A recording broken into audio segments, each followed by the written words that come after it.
IMU253 number battery 2019419796. Okay, introduction. Consumption in Islamic economics is viewed as a positive action that will contribute to human well-being. Consumption is seen as having a religious agenda and noble aims in Islam, rather than being viewed as a simple one's fulfillment enterprise in pursuit of personal self-pleasure. Assalamualaikum warahmatullahi wabarakatuh. Hi, my name is Aina AFIFAH binti ABDUL and I'm from IC104DB. Today I'm here to talk about the purpose of research article. So what I got from Harvard's Furqani article, he aimed that the object of consumption in Islamic context would not be to achieve personal satisfaction or self-pleasure, but he said that an Islamic consumer would direct the consumption activity to achieve the masrurah and the higher purpose of achieve good pleasure. While according to Syed Fahim Hassan Buhari, Friends and Musaid, Ruman Hassan, and other article from Yumin Choi and Jinyi said that religion have connection with consumer purchase behavior. That means we know that in Islam, when we want to purchase something, we need to make sure that the thing is halal and not deviate from Sharia. But other religion maybe can purchase something without care is halal or not. So that in their article, they said the marketing strategies such as packaging, labeling, and the quantity is important to make the consumer trust the brand and consumer know to be wise in choosing by follow the Sharia. Okay, well according to Hanadin Amin, he said about the behavior of consumption through financing. In his article, he said Muslim consumers are only allowed to consume tayyibat and halal items. So he focused about consumers in finance should also be chosen according to what is blessed by God. For example, avoid choosing finance that has riba. So all the article purpose show that Muslims should purchase something follow the Sharia that receive blessing from Allah Subhanahu Wa Taala. Bismillahirrahmanirrahim. Assalamualaikum warahmatullahi wabarakatuh. My name is KHAIRUNNISA binti JAAFAR SIDEK. I'm from class IC104DB. And today I would like to present to all of you about the methodology and limitation, implications and research related to priority in Islamic consumption. And today I'll begin my presentation with methodology and the elements that include in methodology. And the first element is survey method. There are three survey methods that use in research. The first is face-to-face interview or one-to-one interview, and the second cross-sectional studies, and the third is paper survey. And the second element is sampling method. There are four, which are judgmental sampling, snowball sampling, progressive sampling, and quota sampling. And the third element is types of questionnaire. There are Likert scale, demographic, open-ended question, and self-administered question, which include open-ended question and closed-ended question.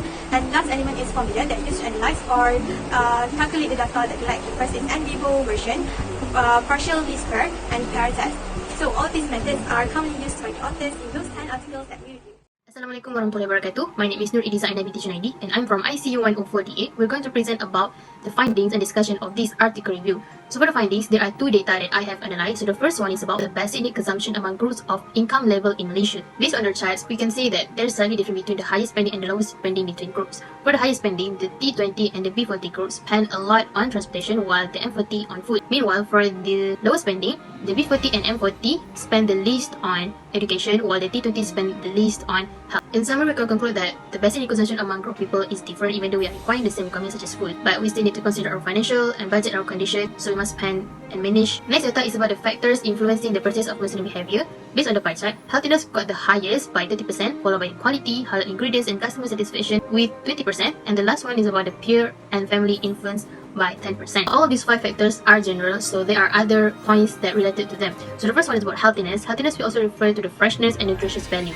So it's not only refer to the food, we can also refer to the clothes, the trend, our fashion, also the cleanness. Next, about the quality. When you say about the quality, we also refer to the price. When the product have a good quality and combined with the good price, so it will worth the product and the customer will be satisfied. Next, about the halal ingredient. For the Muslim, we will seek for the halal certification and logo and do not contain any haram elements such as. Next, about customer satisfaction, we refer to the packaging, the services, and the labeling of the product. For our consumer, we want our product in a good condition, right? So we must check all of these packaging, services, and labeling before we purchase it. And the last factors influencing is about the peer and family influence. So these group of people are very near among us, so they will influence us more than others. Now let's move on to the discussion part. In this part, I'm going to summarize into 4 simple points. The first one is about the prioritization on spending of basic needs.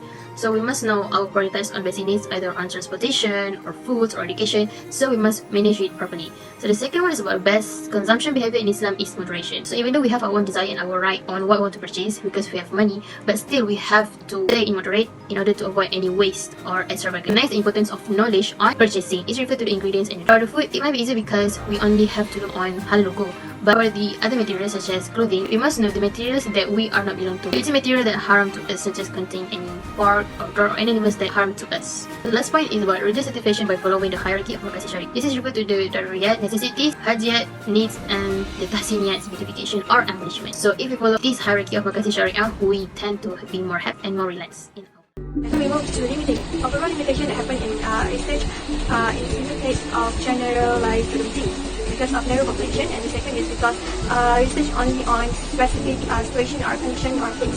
And then is implications. Implications that happen in the research is improvement of quality of life and the perceived religiosity because of the awareness of religion. Implication based on Aisha Latushi 2019 to raise awareness of Western food and consumption among religious people. Marketers can use religious image and other factors in product packaging and marketing campaigns. Next, Yong Min Choi and Jin Yin Chong 2019 in order to entice Malaysian food consumers to purchase. Those wishing to export their good must recognize the importance of intrinsics in their products such as nutrients, health, functionality and freshness. According to Hamidin Amit 2020, the market index was found to be the most significant factor. It could be possible to influence new buyers by publishing their confidence dimension found in the offer MPO vehicle financing and introducing incentive strategies to breed acceptance. Lastly, based on Hamidin Amit 2017, if the patronage factor study are taken into account more extensively, consumers are more likely to use Islamic home financing products. Next, we go to the social implication. Okay, we can look at Hafiz Burkani article. He said that the theory of consumption is guided by the Quran and Sunnah. So, if we want to enjoy buying food, clothes, and other needs, should be conducted in a balanced manner. It is because if we are too greedy and consume something, it will occur of waste. While in the article of Yong Min Choi, Jin Yin Jeong, and also the article of Said Fahim Hassan Buhari, France and Musaid, Ruman Hassan, and all, they said purity in Muslim consumption will make Muslim to make good decision to purchase the thing by look at the quality and the price. If we want to buy food, they look at the nutrient, freshness, and the logo of halal. It is because they said consume good and halal things play an important role, especially for Muslim. Okay, from Kamal Jack Kaur, Shahari Osman, Sujit Kaur, and Jaspal Singh also said about halal ingredient but in cosmetic. They said now, Malaysia serve for halal cosmetic for Muslim to make sure Muslim can still follow Sharia even for beauty. So there is no reason for us to buy cosmetic that have illegal element just because we want to be beautiful. Even if we want to be beautiful, we still have to make sure that what we buy follow Sharia. Okay. According to Hamidin Amin, he said, in Islamic finance, they follow the principle of Sharia, so Muslim can use it more safely and guaranteed. The priority of consumption for Muslim is important because we live to get the pleasure of Allah, so make sure what we consume is beneficial. Okay, that's all from me. Thank you. Hi and Assalamualaikum warahmatullahi wabarakatuh. My name is Siti MASRURAH binti NAKSAHBANDI. I am from IC1104DB. So, I would like to present about originality and values. So, in my opinion, the meaning of originality is the research idea. In here, a researcher has to prove that there is no similar study has been conducted elsewhere on the same topic using the same framework for the analysis. So, for an example, I will talk 3 articles regarding originality and values. Number 1 is Consumption and Morality, Principle and Behavioral Framework in Islamic Economics. In this article, is emphasizing the concept of moral consumption behavior in an Islamic perspective.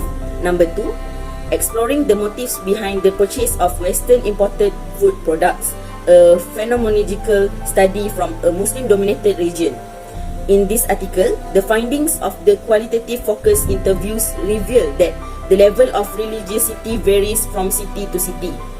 So, for the article number 3, consumers profile analysis towards chicken, beef, mutton, fish and egg consumption in Bangladesh, which is in this article assigning user responsibilities against consumption in the direction of fish, chicken, beef, mutton and fish in Bangladesh. So, as a conclusion, the principle and objective of Islamic consumer behavior have discussed and conclude based on 10 articles that already reviewed, such as Islamic consumer behavior. Moreover, certain value and originality that we could learn through this article review, such as new findings related to the principles and objectives studied on the article that we can gain, value of complexity in writing and intellectual value in writing. So, that's all from me. Thank you and Assalamualaikum warahmatullahi wabarakatuh.